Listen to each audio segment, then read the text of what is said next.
Okay, this looks pretty cool. Oh, it says it's a part 1. Well, I mean, it's been 9 months. Let me check out the part 2. I mean, of course this creator would make a part 2 to a video that did so well, right? Okay, that was 7 months ago. But surely the next video would be a part 2. That's like 2 steps backwards from all the progress he made here.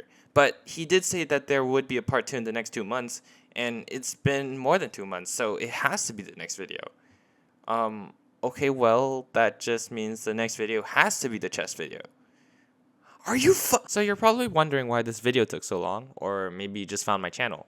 But if you just found my channel, go watch the first video first. Like, who watches the part 2 before the part 1?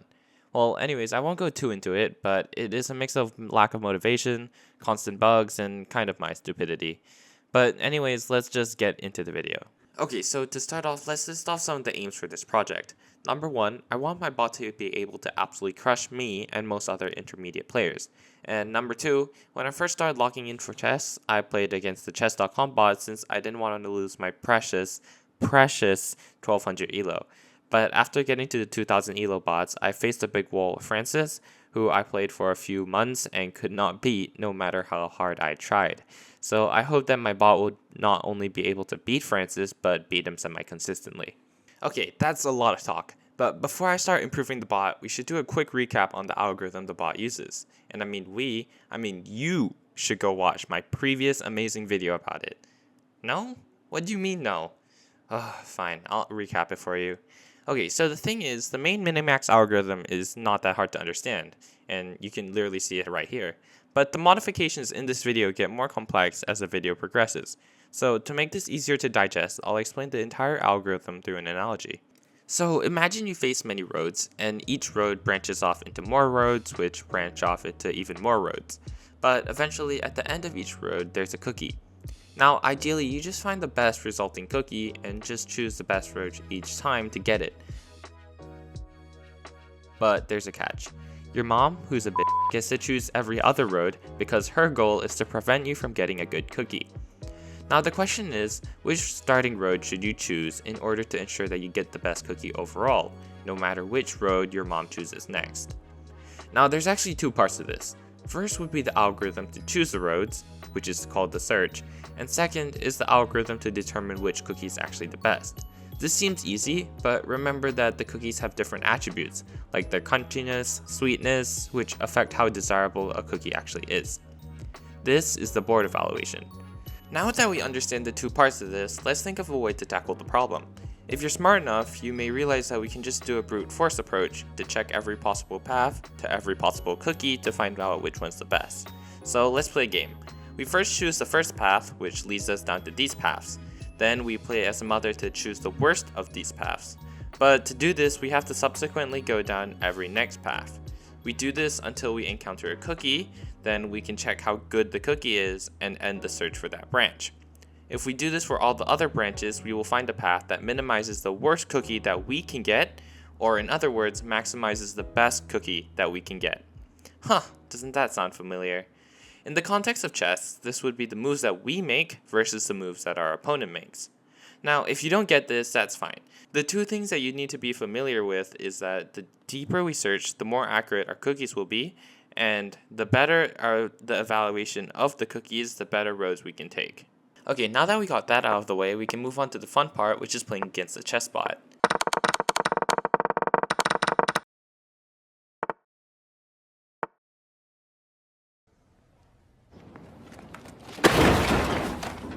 Round 2.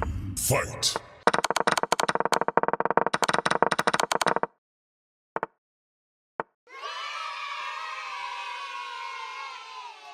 Okay, so the chess bot's shit. But exactly how shit is it? If you've ever played chess, you're probably familiar with the elo system and regarded it as a rank. But this rank isn't actually the same as a rank in Valorant or COD or any other shooter game that you might have played, because there's actually a mathematical formula to calculate this. I won't go into it because I use ChatGPT, but essentially if we win against the bot will lose elo, and if it wins, it will gain elo. However, I'm not about to waste days of my life playing many games against the bot, so what we can do is let 2 versions of the bot play against themselves and calculate the elo difference of the 2 bots. Okay, but there's still a problem, which is that we need to have a base to compare the elo to. I could be the base, but I'm basically a pro at chess, so my elo is way too high for the bot. So instead, we can just have our starting bot be the base at 0 elo and work up from there. This will mean that the system does not translate directly to chess.com bot elos, but it should be a pretty good measure of how well our bots improve. So before we get version 1 and version 1 to fight, we first have to address the problem of repetition. In chess, if a position is repeated 3 times, the game is a draw. So to do this, we have to keep track of all the positions and the number of times it has happened. Then when we make a move, we check the number of times the new position has been encountered and declare a draw if it's 3. Now to efficiently look up a position, we can use a hash map with a board and counter as the key value pair. However, what exactly will our key be? The most intuitive key would be a fence string that uniquely describes a position. But generating a fence string is quite costly, and using strings in Rust is a pain in the ass. So instead, we do something called Zobrist hashing. The main idea of Zobrist hashing is actually quite simple. So for every piece at every square, we would have a uniquely generated random bit board, which is just an 8-byte number that's configured to look like a square. So for example, a knight at a3 would have a completely different bit board compared to a knight at a4, as well as a pawn at a3. We also have random bitboards for flags like castle permission, en passant, and whose turn it is. Then here comes the genius part. We can take each of the bitboards and XOR them together to get a completely unique bitboard that can serve as our key. Another great thing about this is that we don't have to recompute our bitboard when we make a move. We can simply just XOR the random bitboard of the piece from our previous square and then XOR the piece from our new square. Obviously, we have to be careful to set the flags for castling and other stuff, which is why I made a tool to debug it. Okay, so it appears I have made an error, but it shouldn't take too long to fix.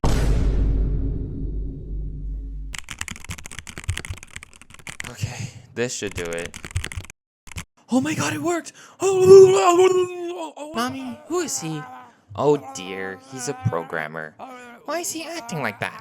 Well, you see, programmers are virgins with extreme social anxiety, and therefore have no clue about social norms. Also, they don't shower. It's fine, dear, don't be too afraid.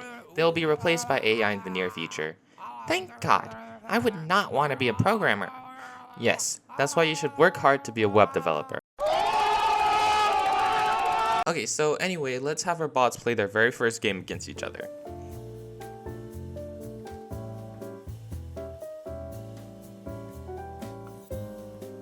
Okay, so the results are in, and it came out to 0 wins, 0 losses, and 100 draws. Wait, that doesn't seem right. Okay, so it appears I flipped this checkmate score eval, so let's try that again. And here we have 23 wins, 48 draws, and 29 losses. So that's more like it. Here you can also see the probability that they're not equal and their ELO difference. Okay, so quick interjection. We only count the ELO if the probability is above 90%, because that means when it's actually an improvement. But before I start making improvements, this is the last interjection, I promise. One of you suggested that instead of minimax, I should use an algorithm called negamax. Negamax, what a stupid name. Negamax, more like stupid max, am I right? Hi, this is future me. Yeah, this was really important. So going back to the cookie example, you might notice that the objective of our mom and our objective is not that different. While we're trying to get the best cookie possible, our mom's trying to get the worst cookie possible. Or in other words, while we're trying to maximize our score, she's trying to minimize it. Now, some genius found out that minimizing something is essentially the same as maximizing the negative. So instead of having different logics for black and white, we can just flip the score and have the entire process use the same logic, which will help simplify a lot of things later. Now, there's actually one caveat, which is found that our mom needs to perceive really good cookies as really bad ones, and really bad ones as really good ones. Or essentially, our evaluation needs to be relative to the side that we're on. I usually wouldn't mention this because I don't understand how anyone can miss it. It's literally right there in the documentation. But somehow I wasted 3 hours not knowing why my code won't work until I learned how to read and realized what a relative evaluation means. Okay, so anyways, let's start off with our first improvement, which would be an alpha beta search. Oh, I know what an alpha beta is. I watched the Sebastian Log video and like 1,000 other chess algorithms. Yeah, so everyone now who has been around the chess community has a pretty good understanding of alpha beta. But if you aren't caught up, the basic idea is that the max of A and the min of B and something else is always A, if B is smaller than A. Or visually, if we traverse the tree here, we don't have to check the rest of these nodes since we know that anything else would be smaller or equal to B, and thus A would be chosen. If you want more information about this, Sebastian Log made an excellent video on the topic, but if you're here, I'm assuming that you already watched his far better video. The bigger thing that I wanted to mention is how negamax handles alpha beta, which is by inverting the search window for each side. And if you don't have any idea what this means, it's okay because I'll explain it later. Also, this is how much code that we get to save because we switched to negamax. I told you it was important.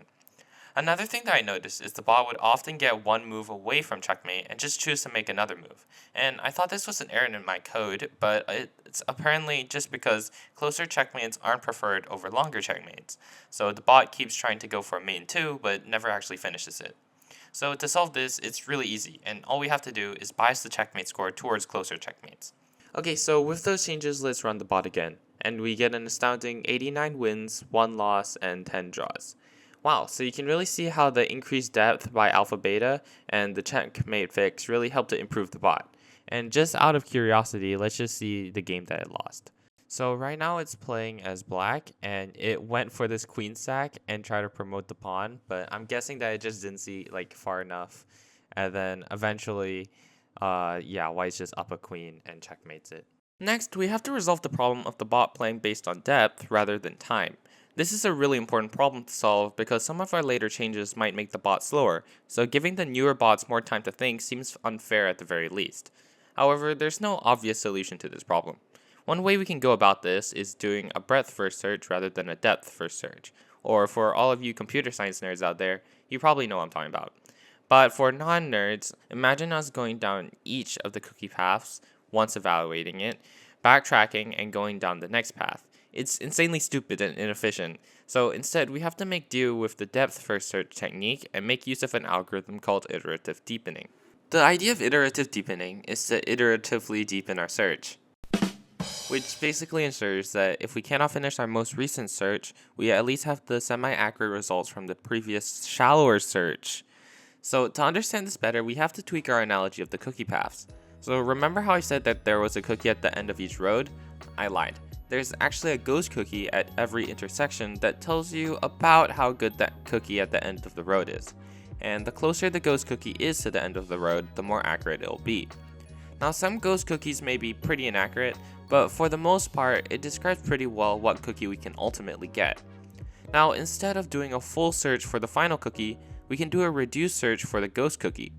Then when we have all the nearest ghost cookies ranked, we can find the most promising path and search that path first for the more accurate ghost cookies until we get to the final cookie.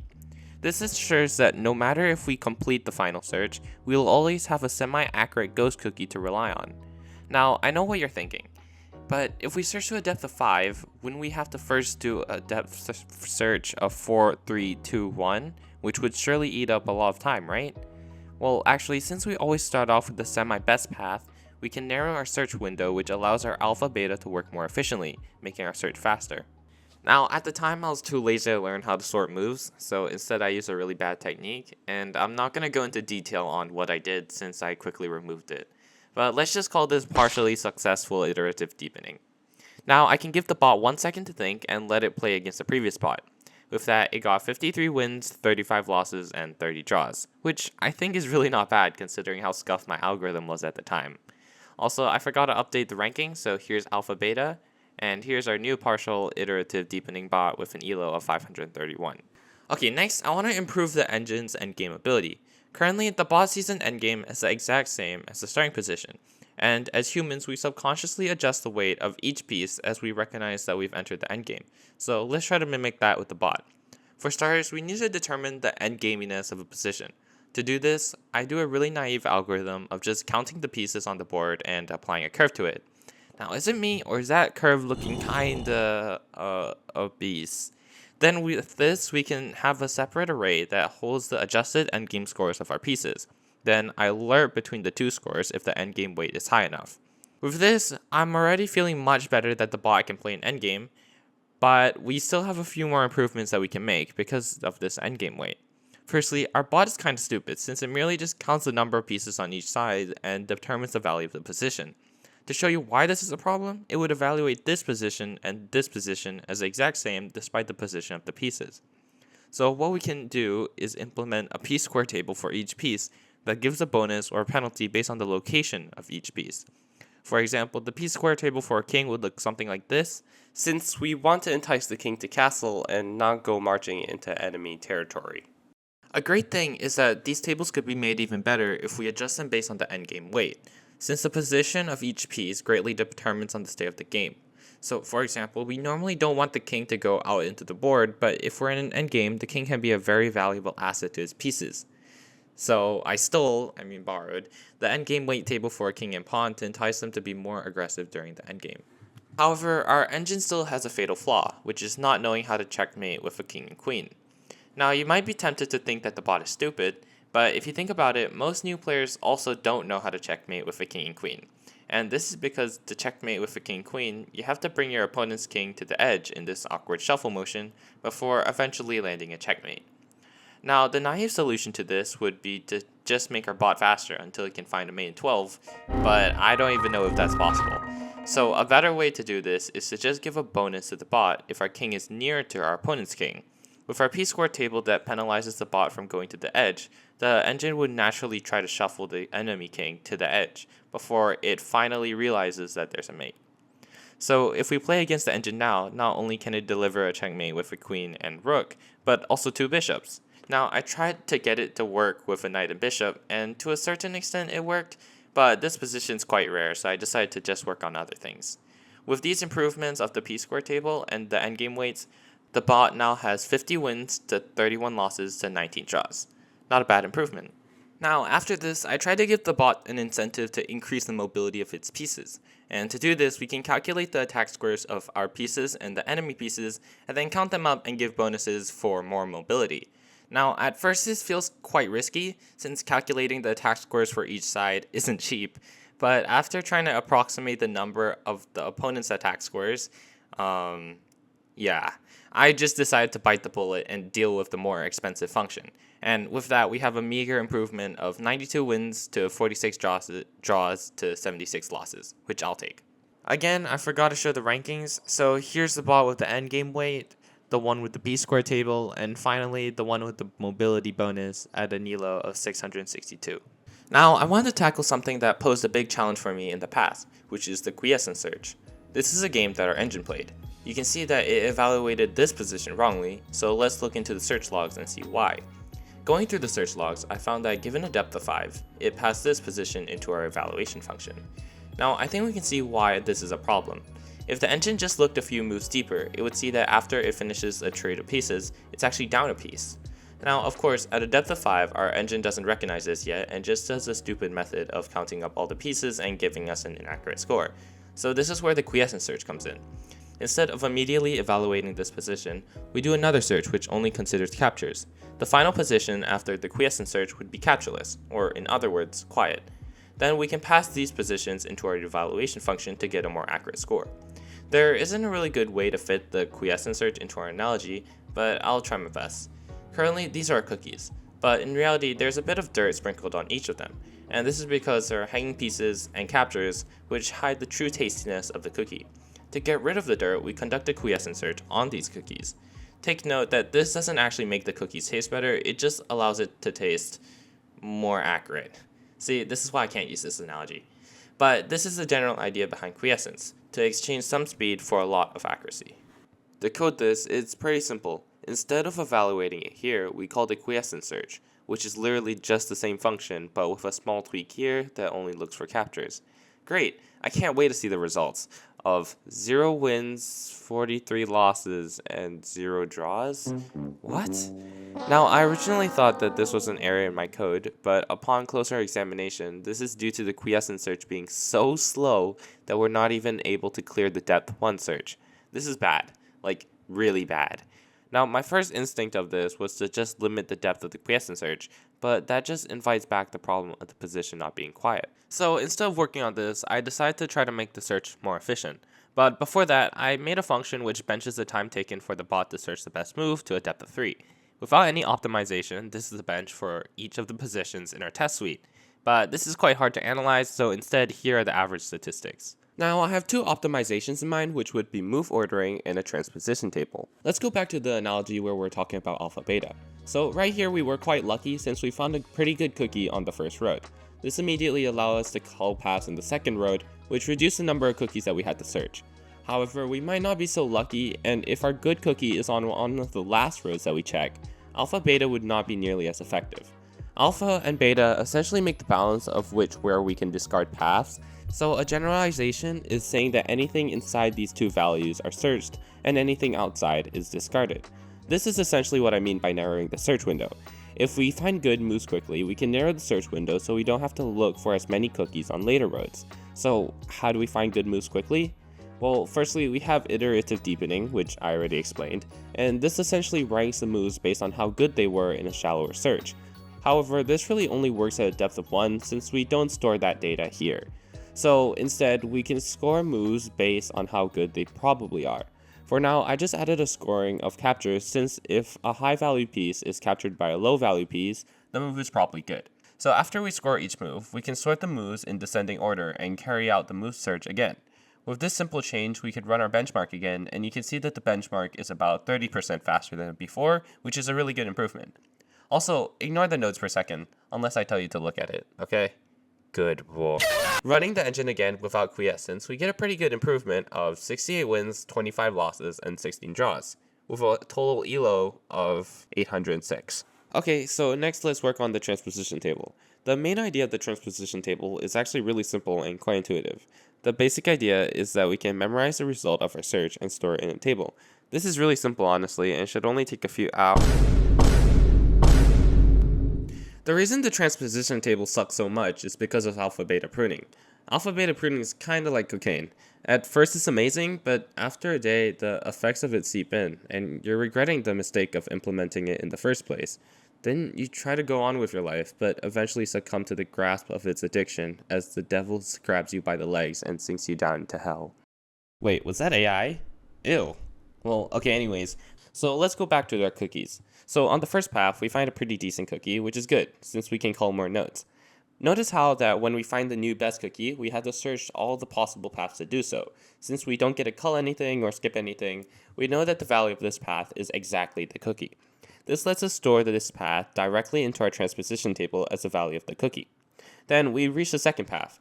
Now, from an observer's point of view, it seems obvious that the second path is pretty terrible, since it leads us down to these two bad cookies. But the bot only sees the first bad cookie. After seeing this cookie, the bot immediately performs an alpha beta and skips this node. But wait, since we performed an alpha beta, we didn't get to search for the second bad cookie. And if we did search for the second bad cookie, it would show us that the path is actually much worse than what we stored. So we can't just store the value of the path when it's a beta cut, since when we look it up later, it might be underestimating how bad the path actually is. So what do? Just not store values when they're a beta cut? Well, that's one way to solve it, but remember our goal is to maximize our pruning as much as possible. So if the majority of our paths have a beta cut, the transposition table will basically be useless. Thankfully, there's a way to store paths that do have a beta cut. But before that, let's classify all the nodes in our graph, since that's essentially what our cookie path is.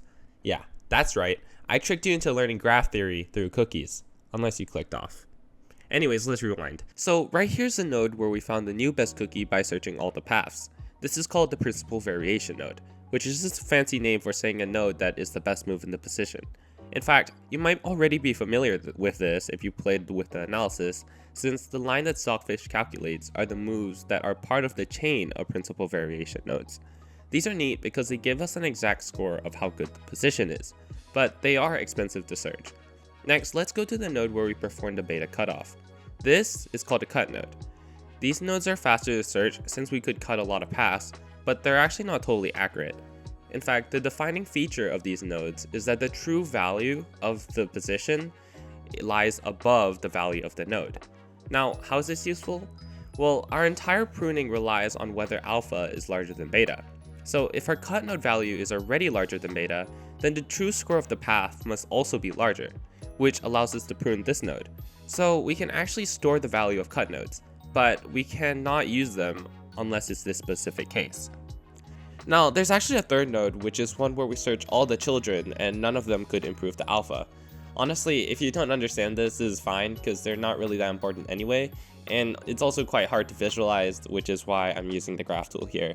But the defining feature about these nodes is that their true value is lower than their actual value, so we can store these in the transposition table and call them if they're lower than the alpha.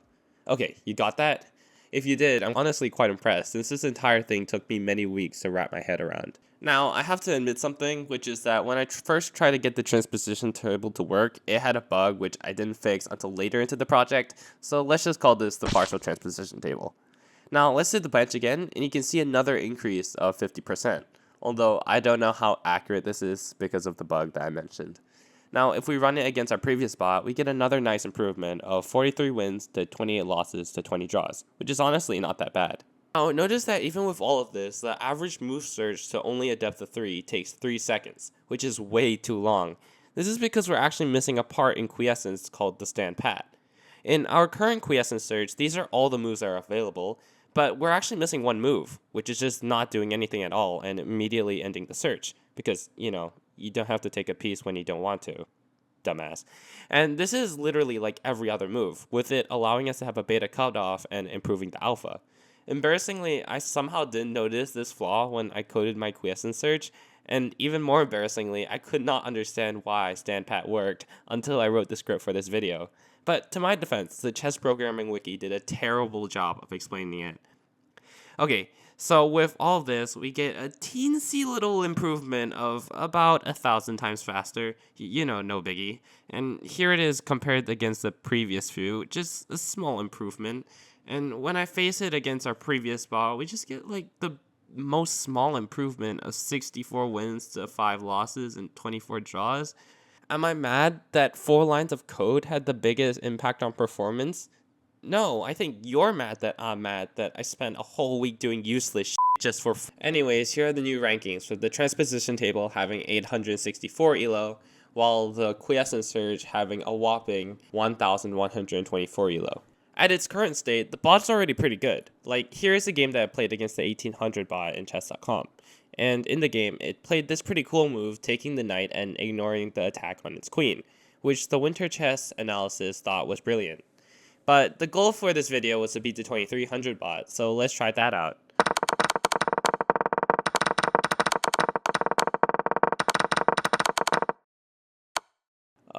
Never mind. Let's continue to explore a few more things that might make it better. So firstly, I think we should start by making the search and move generation faster. I won't go into detail in how I did this, since it's not really an optimization. It's more of a fixing the stupid code that I made type change. But before the change, this is the bot doing a perf test on the test suite, and now here's the bot after the first change I made, and here's the bot after the second change I made. Take note that I don't actually see the average statistic until I make the video, so I just implemented the second change anyway.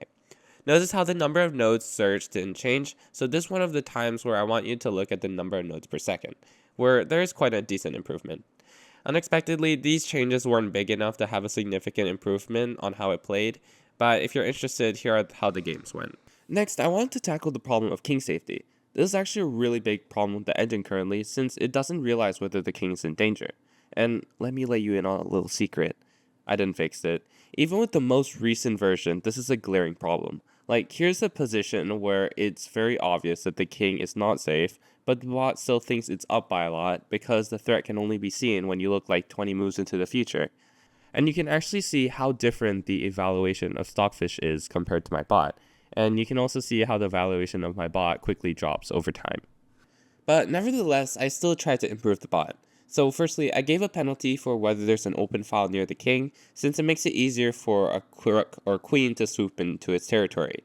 Another thing I tried to do was a penalty for pushing pawns near the king, so it still has a few defenders and it's not completely left wide open. These changes didn't make it much better, but it also didn't make it much worse, so I decided to keep them. I also tried a few things that did make it worse, like having a pawn storm penalty and a king openness penalty. But here are the results from those, so I didn't use them. The final algorithm that I used was attack units. The basic idea is to have more control over the penalty based on what the attackers are. So for example, if there's a queen near the king, it's generally worse for the king than if there's only a rook, and it's even worse than if there's only a bishop. However, in general, having 2 rooks is even worse than having a queen, so in order to have the most control over this, we define a king zone with any enemy piece in it being classified as an attacker. Then we have an attack unit, which essentially describes how dangerous the attackers are. So, for example, a queen may be 5 units, while a pawn's only 1 unit. And after we sum up all the attack units in the king zone, we look at its index in the table, which gives us a penalty score. This has helped the most with us getting 40 wins to 27 losses to 21 draws. But when I played the bot against the bot without all these changes, it was only slightly better with 62 wins to 51 losses to 44 draws. Which actually brings up a very interesting observation, which is that just being better than bot A does not necessarily mean that you're going to be much better than bot B, even though that bot B is worse than bot A. Either that or I'm making the bot worse, but let's ignore that possibility. Next, I solved a few bugs which are too minor to explain, but here are the results. Then, I faced the biggest wall in the entire engine, which is the transposition table. Again, I originally had a whole script yapping about how bad this bug was, but for context, this tree visualizer that I made was to solve this bug. So I had to make a whole separate program just to debug my test program. And for more context, everything before this part was before I even started making my soft body video in December. It's May.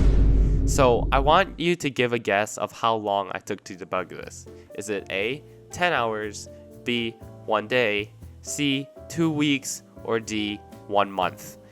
If you guessed D, you'd be incorrect because it actually took me 3 fucking months. To put that into perspective, that's like 1/4 of a year. And I'm only 16, so 1/64 of my entire life was dedicated to fixing this bug. Well, technically, you did spend one of those months working on the soft body video, so... If you were wondering what the bug was, it had to do with the all nodes I mentioned. You know, the thing that I said I didn't fully understand. I love coding, but with that, I'm happy to report a massive improvement of 62 wins to 44 losses to 25 draws. Okay, and before I forget again, here are the new rankings. Also, I guess I forgot to add 1 bug fix. Whoops, my bad. But anyways, our latest one with the transposition table has an amazing elo of 1,287, which is like an average player. After this, I tried to optimize the program again because I guess I might have insecurities from someone in my comments saying that it was slow. Anyways, I tried using a fixed size array instead of a hash map for our transposition table. And if you watched the previous video, you might be familiar with this since it's essentially the same idea that we had to find the possible moves. But this is a bit different since we don't know all the data beforehand, which means that not every board will have a perfect one-to-one mapping. There's not really a good way to solve this, but we can minimize this with a 2-bucket approach that's about 10 times more efficient than just using the array directly. I'm not going to go into detail on how this works because it's kind of boring, but if you're a nerd, you are always free to check out the code in the GitHub. Now, after running the bot again, we only got 64 wins to 57 losses to 18 draws, but I still decided to keep it. Next, I gave a penalty for pieces that moved to an attack square into the move ordering, since it's often that these pieces immediately get captured by the enemy. I also removed all my unsafe code statements from using stacking mutables, which is actually kind of embarrassing how long it took. Also, shout out to Morgan's very constructive criticism to tell me that this is a bad coding practice. I never did get back to him, but thanks. This gave a really good improvement of 90 wins to 69 losses to 29 draws, so not bad. After this, I randomly decided to re-add the penalty for double pawns, which honestly gave it also a pretty good improvement of 73 wins, 62 losses, and 26 draws. Then I decided to give search extensions another shot, since this isn't the first time that I've tried it out. The idea of search extensions is to let the computer search deeper in some positions which are more interesting. The search extension I tried out here is for checks. So if the king is checked, we search slightly deeper since there might be a checkmate lurking somewhere. Interestingly, you can see this in the search tree, with most of the branches ending here, but some going deeper. This gave a pretty decent improvement of 110 wins to 80 losses to 36 draws. Anyways, before I forget again, here are the new rankings. Next, I tried a few things that didn't work again, like razoring, static null pruning, and null pruning, which are lossy methods, meaning they decrease the accuracy of the bot but increase the speed. But they didn't work, so I didn't go too deep into them, which is a shame because they sound really cool. I then implemented an incentive to have pass pawns, which helped quite a bit, and also optimized the move sorting through using the move array that I create when finding moves instead of converting it into a vector. Next, I wanted to optimize the bot again. I know, what a shocker. But this time, instead of just shoving an algorithm up its face, I decided to actually see what's making the bot slow through making my own profiler, because I couldn't get the default profilers to work on Windows for some reason. In first place, we have the Quiescence search, taking 50% of the entire move search. Now, you might think this is because we're searching many nodes, which is true, but the real slowness actually comes from the board evaluation, since I do this for each node to get the send pat. And when I ran the profiler for the board evaluation, apparently the slowest part is generating the attack scores, which does make sense.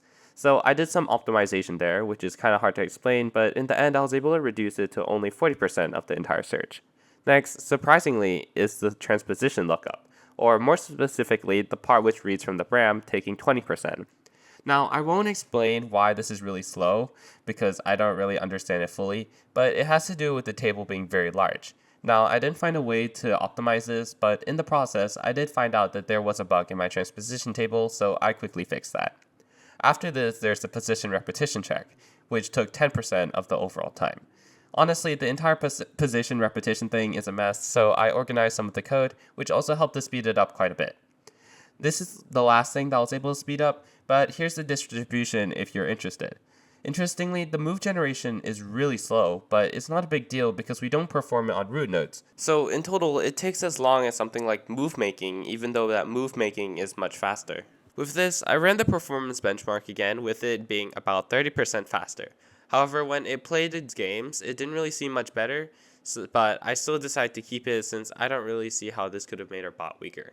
On a side note, our bot is now 50% as fast as Stockfish, at least when we do a perf test, so take that, Dragon6723, who's slow now? Wait, what do you mean it's only 25%? Oh, whatever. After this, I tried adding the best move that we found so far into the transposition table entries. Then we can order this move first when we're doing the search. I didn't expect this to have that big of an impact, but after running it, I got 60 wins to 41 losses to 33 draws. I didn't understand this at first, but now it kind of makes sense, since our transposition table will now always store the principal variation, or something close to it at least. So by storing the entries in the transposition table, we can quickly return to the principal variation of the search instead of looking through other irrelevant nodes. I then tried a few things that had to do with promotions, but they didn't seem to have that big of an impact since I guess promotions are quite rare, and when you get them, you're already in a winning position, so there isn't much difference. However, one thing that I did try was something called singular extensions. The idea is to extend the move for a single expected principal variation node. So for example, here's a position where after bishop takes h3, there is really only one good move for black, which is taking back and then moving the knight to h2. But our engine may get cut off before this point, so since knight h2 is a principal variation move, we can allow our engine to just look one move deeper to find out what happens after knight h2. Now the biggest question is, how do we know that this is a principal variation move? Well, what we can do is a reduce search, but this allows playing this move and see how good our position may be. If the resulting evaluation without this move is much worse than what we originally got, then this move is probably the only good move in the position, and therefore we should spend more time on it. This really helped, giving us 62 wins to 44 losses to 28 draws, and here are the rankings again. Now let's try to play our bot against Francis again.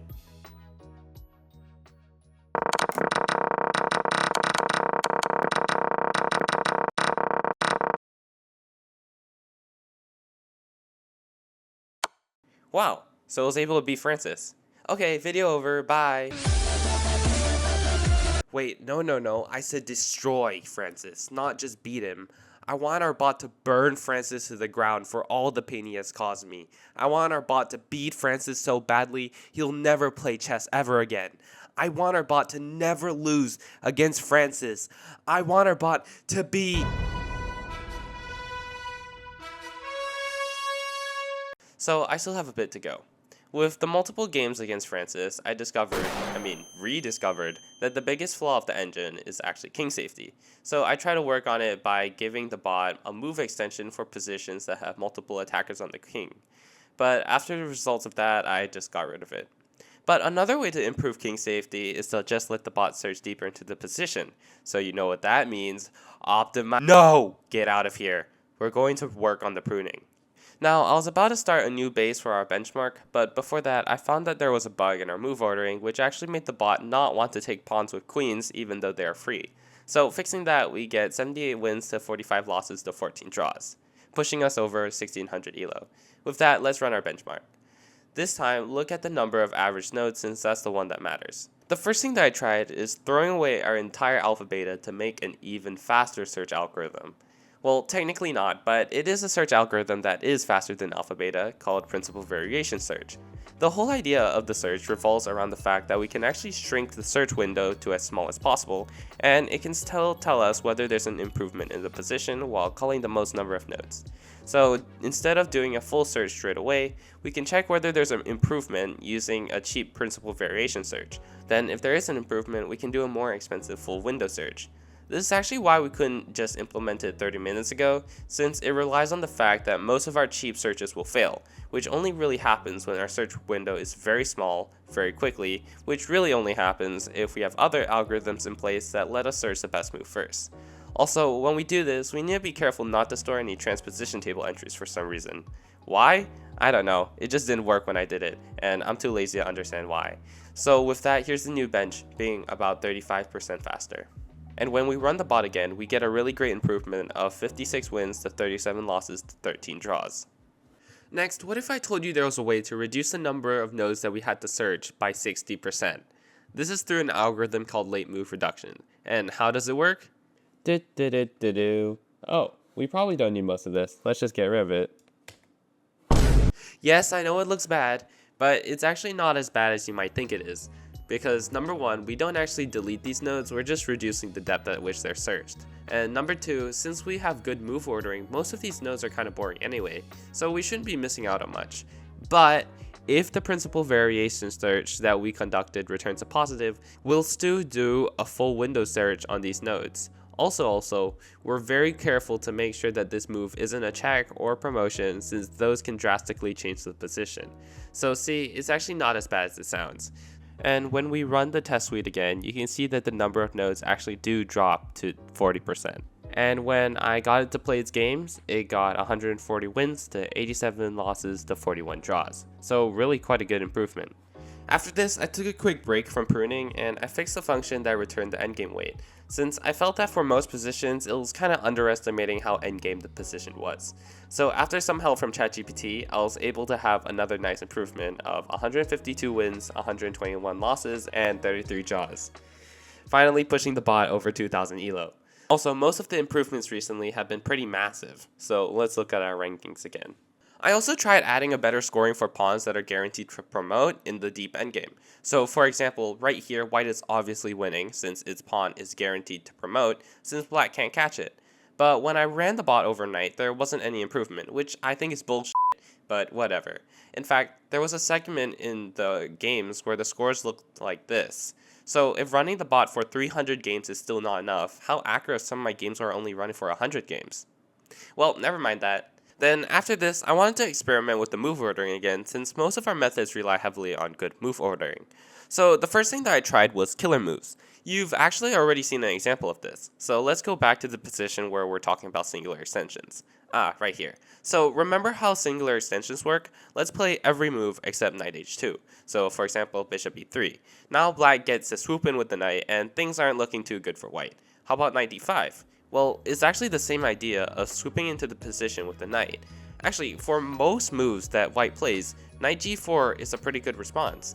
The only problem is that knight g4 is a quiet move, so it's one of the later moves that we check. So what we can do is note down knight g4 in the table and score it highly in our move ordering, if we see the move is possible in the position. With that, we were able to cut the number of nodes that we have to search in half again, and running the games we get 500 wins to 355 losses to 163 draws. Wait, but what if we wanted an attack on the king? Then it's not really a certain move that matters, but a general move to bring pieces from this side of the board to this side. This is the idea behind the history heuristic.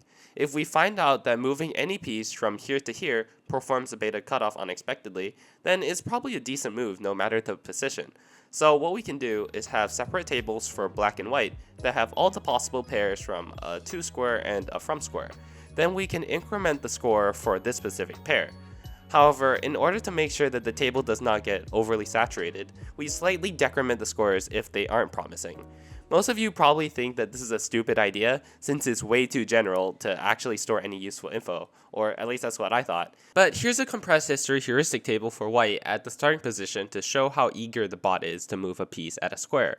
And here's another history heuristic table that shows how eager it is to move it to a certain square.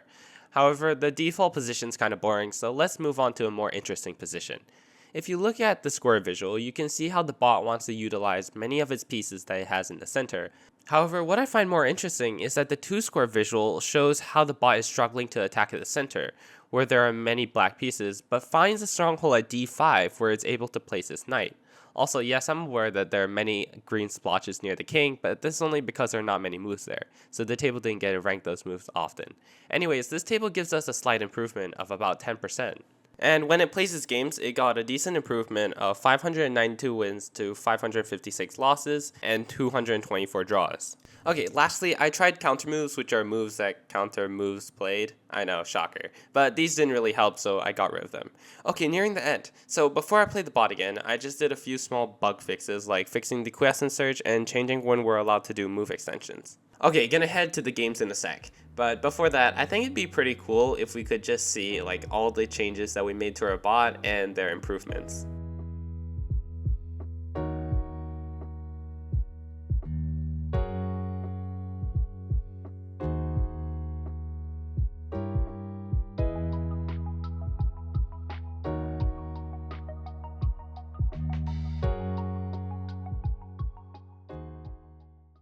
Okay, so now let's get into the games. So for our first goal was for the bot to trash me. Oh, I think that's a bit boring for me to face the bot, you know. I'm just too good at chess, and I think the games will be too easy for me. Fuck. Well, anyways, now we have to move on to our second objective. Oh, Francis.